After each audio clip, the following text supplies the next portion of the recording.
பேத்தி இழப்புக்கு அப்புறம் வந்து எனக்கு நிறைய நட்புகள் கிடைச்சாங்க. அந்த நிறைய நட்புகளுக்கும் இப்ப நீங்க வந்திருக்க ஒரு மீடியாவுக்கும் வந்து ரொம்ப கனெக்ஷன் இருக்கு. விகடனுக்கு நான் அந்த வகையில நான் தேங்க்ஸ் சொல்லணும்.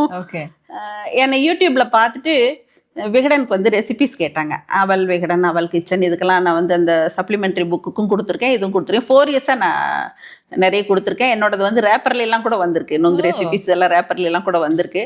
அப்போ வந்து எனக்கு நிறைய நட்புகள் கிடைச்சாங்க. ரேவதி சண்முகமக்கா, அன்னம் செந்தில், மீனா சுதீர், கிருஷ்ணகுமாரி மேம், இந்த மாதிரி நிறைய பேர் அப்போ கிடைச்சாங்க.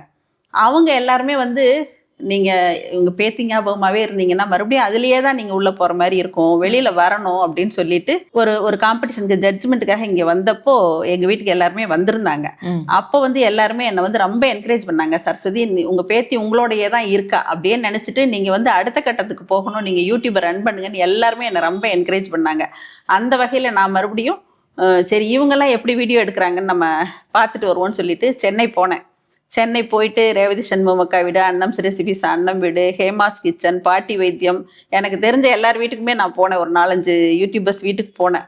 அவங்க எல்லாருமே வந்து ஒரு செல்லு தான், நல்ல குவாலிட்டியான செல் வச்சுட்டு அதுலேயே தான் வந்து ஷூட் பண்ண ஆரம்பித்தாங்க.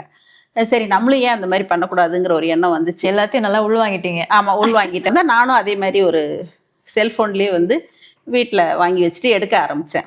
ட்ரைபாட் செட் பண்ணிவிட்டு எடுக்க ஆரம்பித்தேன். அதுக்கப்புறம் வந்து எடிட்டிங் வந்து எனக்கு காலேஜ் ஸ்டூடெண்ட்ஸ் தான் பண்ணி கொடுத்துட்டு இருந்தாங்க.